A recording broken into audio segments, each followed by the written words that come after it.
Hi guys, welcome back.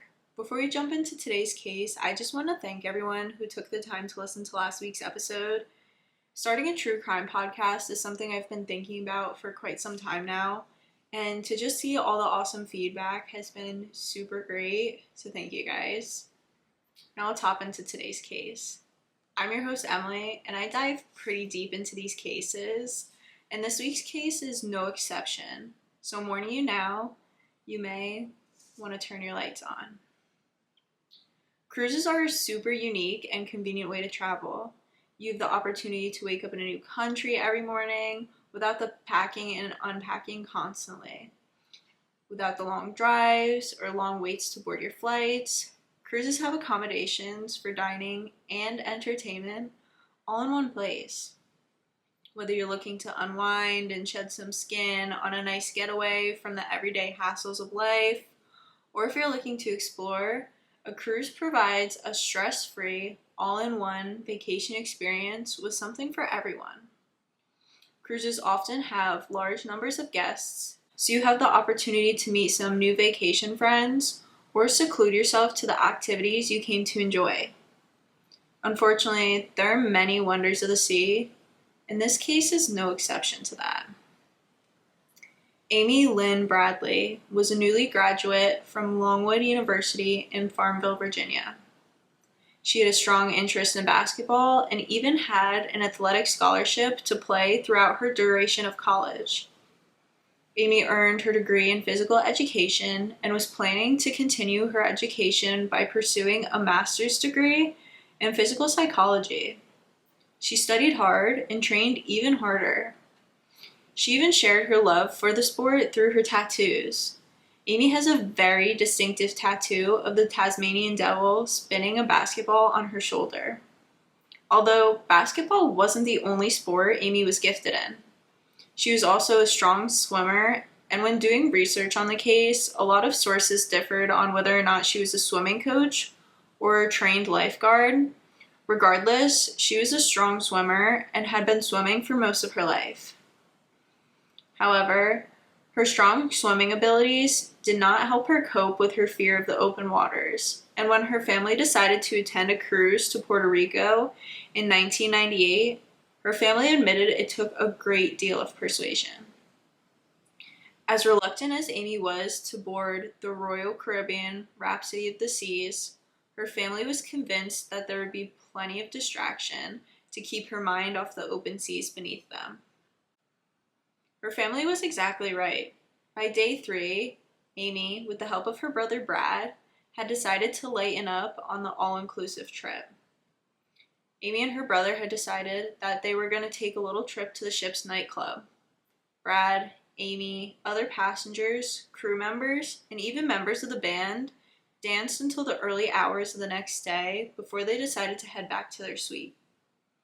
Amy had actually decided to retire from the night on the balcony of their suite. She was feeling a little sick after all the gallivanting of the night, so she just needed a little bit of fresh air, and the balcony provided just that.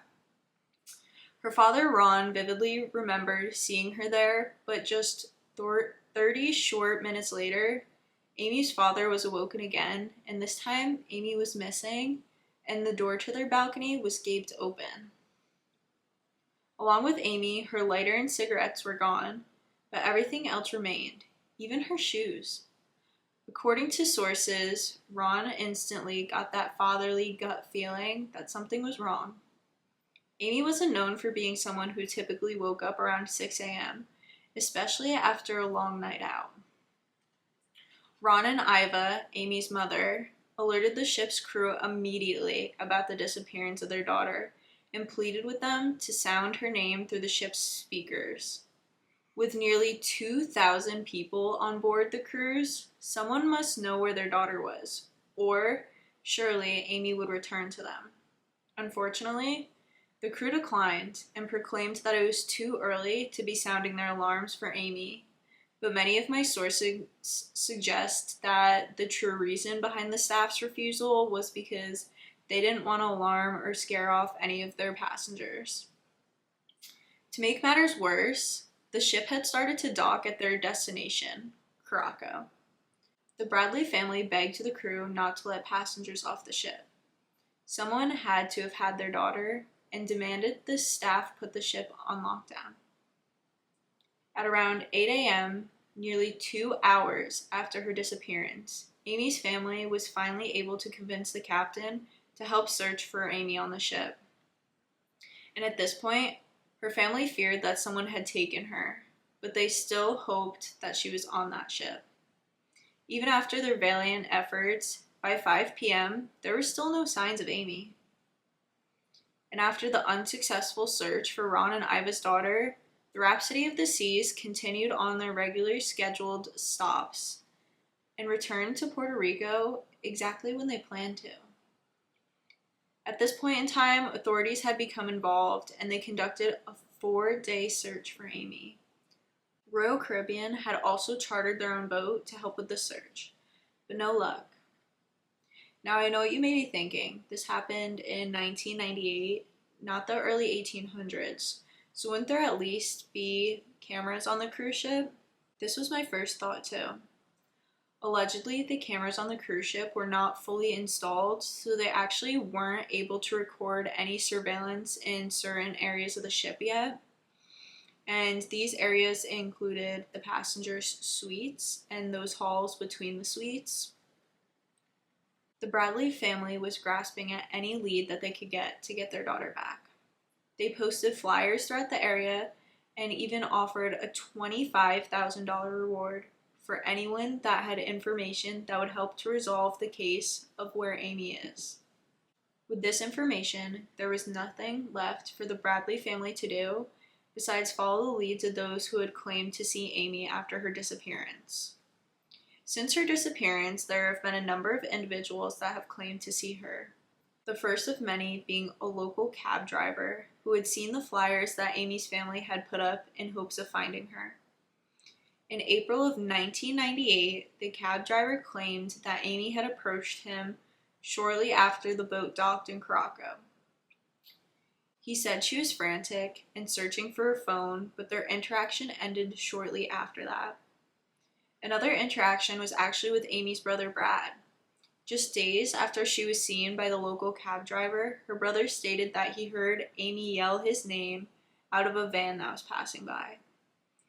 According to my sources, Brad stated that there was a very distinct way that his sister would say his name, and he just knew it was her. However, upon following the van, it was determined that unfortunately, Amy was not inside.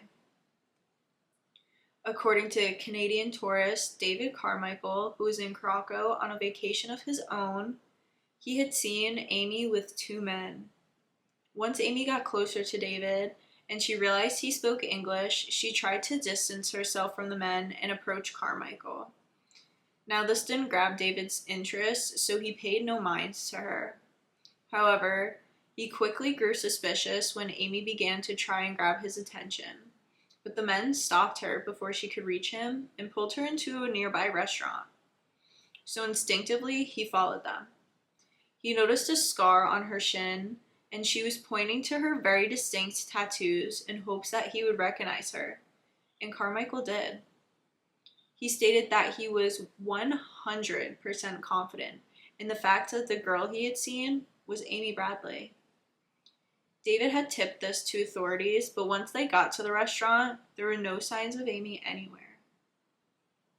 The next sighting of Amy wasn't until January of 1999, when a Navy officer had allegedly visited a brothel in Caraco, which, if you remember, is where the ship was docked when Amy had originally gone missing. The officer was approached by Amy. She told him that her name was Amy Bradley, and she begged him to help her.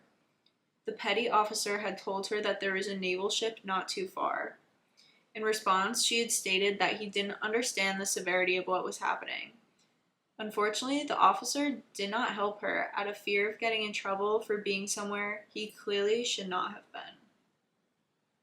The officer also had no idea at the time of their interaction that there was a girl of the name Amy Bradley missing. And he actually did not discover this until shortly after their interaction. Amy was even spotted in a public bathroom in Barbados. She was claimed to be hiding in a bathroom stall when a woman had found her. Amy had told the woman who she was and that she needed help. And yet again, Amy wasn't given the help she so clearly needed to get out of the awful situation she had found herself in. 7 years after Amy's disappearance, it was believed that she had actually been seen on a sex worker website. There was a woman on the site that went by the name of Jas and had long hair. Jas was located in the Caribbean. The Bradley family was astonished by the resemblance that Jas had to their daughter in the photo that was sent to them. They immediately got in touch with the FBI, and a forensic detective analyzed the photo. It was determined that Jas's photo perfectly aligned with what Amy would look like 7 years after her disappearance. However, authorities were not able to pinpoint the exact IP of this site, so this unfortunately did not lead them to the location of Jas. This would unfortunately be the last known alleged sighting of Amy to this day. With all these leads to Amy, you would think that authorities would have some insight as to where she is, but unfortunately, she was still nowhere to be found. In 1999, the Bradleys decided to sue Royal Caribbean because they felt as though the cruise line was negligent in helping the family find their daughter. However, the case was thrown out in 2000 after the judge claimed fraud on the court.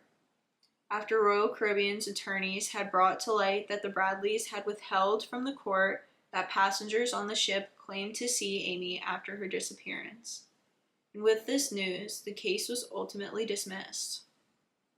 Amy's parents had later revealed that they had left out the information of these sightings from the courts because they believed that Amy was still alive and being held captive. They worried that releasing this information would hinder them from finding their daughter. They also worried for Amy's safety. If she was being held captive, they wondered what this would do to her, so that's why they claimed they left this out from their court case. On the other side, Royal Caribbean had released their own statement following the case. As per Travel Weekly, Royal Caribbean had released a statement saying, "We're sorry despite all these efforts to assist the Bradley family. They've apparently decided to direct their grief at the company by filing a lawsuit seeking financial damages." Royal Caribbean truly believes that they have done all that they could for the Bradley family and their daughter. It was stated that as of 2010, Amy had been declared dead by the Social Security Administration of America in the state of Virginia. Both the state of Virginia and the Social Security Administration of America state that they declare someone dead after 7 years of the person being absent. However, this is reversible if concrete evidence is found that the person is still alive. Amy's family truly believes she is still out there. There have been people who have come forward stating that they have leads on Amy's whereabouts, but they are not concrete leads, so investigators and the Bradleys have decided not to pursue them until it is evident that these leads are true, as they could be detrimental to them finding Amy if these leads are proven to be false. Resources also say that Amy was originally declared as dead in 1999, just a year after she had gone missing. However, the family had announced that they only did this because it was recommended to them by a lawyer that they had hired during their lawsuit with Royal Caribbean. The lawyer allegedly stated that if they did so, they could sue Royal for wrongful death along with their negligence claim. It's worth noting that even today, cruise ship disappearances are incredibly difficult to investigate. International waters, different jurisdiction, and private ownership all make it very complicated. In 1998, the technology and regulations were even more limited than they are now. To this day, Amy's family still believes she is alive and hope that they will still find her. One thing I would like to also make note of is the fact that Amy's brother Brad had stated in an interview that when he and Amy had separated the early morning before her disappearance, before he went to bed, he told her that he loved her. I believe he shared this information because while this is such a tragedy, he was thankful that they did not have some big blowout fight or a petty argument before her disappearance. He told her exactly what anyone would want their last words to be to a loved one. And for someone going through such a terrible situation, I'm glad he is able to remember their last memory together to be such a good one. Documentary series have been written about the tragedy that the Bradley family has experienced, as well as news articles being released still to this day in hopes to draw attention to her case. Amy is now 50 years old, and she deserves the justice that any other victim should be given. So if you have any insights as to where Amy could be, I cannot stress enough to please reach out to authorities or call 804-789-4269 for Amy. You can also visit amybradleyismissing.com or send an email to amybradleyismissing@gmail.com. In cases like this, they tend to grow cold and the victims are not given the justice that they deserve. So any information that can help bring Amy and her family the justice they so desperately deserve is greatly appreciated. With that being said, there are a lot of stipulations as to what did happen to Amy the day she went missing and where she is now. I want to share some of these stipulations with you guys just to get your input on what you think may have happened. There are a lot of theories though, so I've decided to only include a few of the ones that I had seen the most during my research. The first theory being that she had actually just fallen over the railing of the ship accidentally. Her family, however, quickly shut this idea down, considering they had to convince her to join them on the cruise to begin with. Upon their arrival to the cruise, her father Ron even helped her onto the ship because she did not like being so close to the edge. Theory 2 being that she decided to jump off of the ship. Her parents also shut this theory down very quickly due to the fact that she had just graduated college and had just recently gotten a dog of her own. Her parents claimed that she had a lot of plans for her future and that she was actively working towards them, so they don't think that this theory is a very plausible one. To me, these first two theories don't seem to line up with the kind of person she seems to be.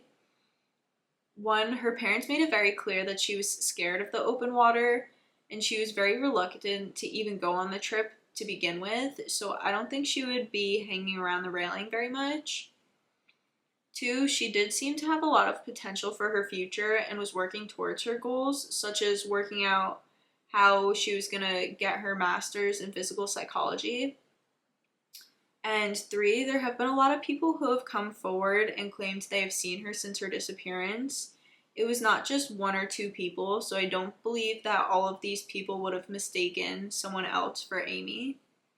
Especially David Carmichael, who was able to identify both her tattoos and the scar that she had, as well as the Navy officer who had no idea she was missing until after his encounter with Amy. The next theory is that Jas is Amy and she was taken by those two men that Carmichael had seen her with on the beach. In this theory, it is said that those two men took her with intentions of sex trafficking her. And if Jas is Amy, this is unfortunately a very plausible but sad possibility.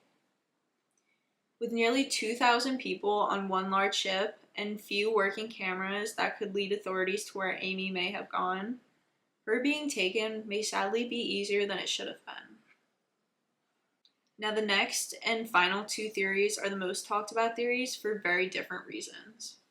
The first of these two theories being that Yellow was responsible for Amy's whereabouts. Alistair Douglas, also known as Yellow due to his bright colored hair, was the bass player for the Blue Orchid, which was the band playing on the Royal Caribbean the night of Amy's disappearance. When Amy and Brad were out at the ship's club scene, it has been stated by several witnesses that Yellow and Amy had spent the night flirting and engaging with each other, meaning that he was actually one of the last people to see her before her disappearance. There is even surveillance footage of the two spotted together before her disappearance. Douglas became a key witness in the FBI's investigation and they grilled him for hours. But Douglas insisted that he had nothing to do with the disappearance of Amy. He even agreed to take a polygraph test, which in today's day and age We know that these do not hold up in court because results aren't always entirely accurate. However, Douglas passed, and with flying colors too. Alistair was still faced with scrutiny from the media, which forced him into a more reserved lifestyle. In 2024, Douglas was actually relocated during further investigation of the case by investigative journalist James Renner. Renner interviewed Douglas for his YouTube channel, and according to Cosmopolitan, during the interview, Renner had released a statement about Douglas saying, "Now in his 50s, Douglas has traded his bass guitar for a Bible. He resides in a remote mountain community in Grenada where he serves as a reverend. His congregation is small, 40 to 50 members, and his church is described as a humble shack perched on the mountainside." Renner also gave Yellow the chance to let everyone hear his side of what had happened on the ship the night of Amy's disappearance. Alistair had discussed that even though there was no concrete evidence against him, the investigation of him alone had caused him to lose many opportunities in his musical career. However, as of 2024, he still proclaims that he had nothing to do with the disappearance of Amy. In Renner's YouTube interview, Douglas states, "The truth, no matter how long it is, always surfaces." Now, the final theory I came across while researching this case is the most recent theory, and one that was actually made by Amy's brother Brad. On July 19th, Brad released this statement on X. "The night before Amy disappeared, March 23rd, 1998, during the pool party before we went to the dance club, Amy was talking to two black women in matching uniforms off to the side for close to an hour. The uniforms were not Royal Caribbean uniforms. They had on navy blue length skirts and lighter blue button-up Oxford shirts. Remember that. My parents walked over to them to let Amy know they were going to bed. When they walked up, the two ladies, who had appeared very friendly during their conversation with Amy, did not speak or introduce themselves when my parents came over. We do not know who these women were. The FBI says they are aware of who they are, but would never share any information regarding them with us. The next afternoon, we got off the ship to stay in a hotel on the canal in case Amy were to be found in the water, which she was not. Late on the night of March 24th, 1998, we were in the hotel room on Caraco. We were not in good shape. My mom asked the president of my dad's company, who had gotten off the ship with his wife to help us, to please find a priest who could come pray with us. They were not able to find a priest. Around midnight, two Scientology officers knocked on our door and introduced themselves as officers from the ship Free Winds. The Free Winds is Scientology's Sea Org ship headquartered in Caraco. They told us that they assist people who are grieving and suffering loss through various methods. They explained their ways and went on to ask us specific things about Amy. Does she smoke? What are her favorite cigarettes? Does she drink? What is her favorite beer? What are her favorite snacks? Etc. This went on for a while, and at the time, we went along, assuming it was a way to process our grief.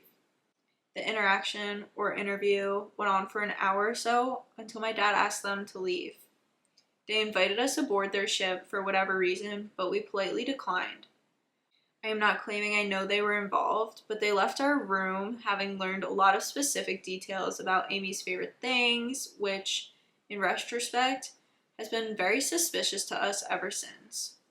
Over the next couple weeks after returning home to Virginia, I did a lot of research about Scientology, the Free Winds, Sea Org, etc., and found that the uniforms of some of the staff on the Free Winds matched what the two black ladies that Amy was talking to the night before were wearing. I believe it is possible that those ladies boarded our ship with a group of performers and a large entourage of people that boarded the ship in Aruba that night. I believe it is possible that they were Sea Org recruiters that coerced/convinced Amy to meet them in the morning for a tour of the Free Winds. I believe it is possible that she agreed, she went, and then was not able to get back off their ship. The Free Winds was docked adjacent to the Rhapsody of the Seas, our ship, on Caraco that day. a couple 100 feet away. If you have ever done any research about this organization, you will hear of people being held against their will, forced work duty, isolation, and so on. The Free Winds goes back and forth between Curacao, Aruba, and Barbados. Amy was reportedly sighted in all of these places. There is a shopping center bathroom sighting in Bridgetown, Barbados, highlighted in the series. The Free Winds docks in Bridgetown when it goes to Barbados. Amy was reportedly seen in San Francisco, California, at Pier 39, which was not discussed in the docuseries. And there's a Church of Scientology 2 miles from that sighting. One of the first sightings was at Porto Marie Beach on Curacao. As I mentioned earlier, the Free Wind/Sea Org is headquartered in Curacao. I realize this theory is contrary to some of the predominant theories and sightings, but it's haunted me for 27 years, and we have never been able to get any news organization, media outlets, or the FBI to pay any attention to it. Brad does understand that this theory is a little more unique compared to others that have been formed about Amy's disappearance, but I did want to include this because it is very recent and it shows that the Bradley family is still doing everything they can to find Amy and thinking of every possible aspect that could lead them to her. Bradley is very active on social media, doing his part to make sure that Amy's case stays open in the eyes of anyone who may be able to help them resolve where she is. It is important to understand that this case still remains open to this day, so again, I just want to reiterate that if you or anyone you know may have insights as to where Amy could be, I urge you to reach out to authorities or call 804-789-4269 for Amy. You can also visit amybradleyismissing.com or send an email to amybradleyismissing@gmail.com. Unfortunately, I do believe that the most plausible theory is that Jas is Amy and she was taken on the ship that day. But with so many different theories and pieces of evidence, there is no for sure say. Amy's case still remains one of the most chilling, unsolved cruise disappearances to this day. Her story isn't just a mystery. It's a reminder of how quickly joy can turn into heartbreak, and how much work is still needed to protect people in these in-between spaces like international waters. And this is the unsolved and still open case of Amy Lynn Bradley. Thank you guys for listening to this week's episode, and remember, turn your lights on.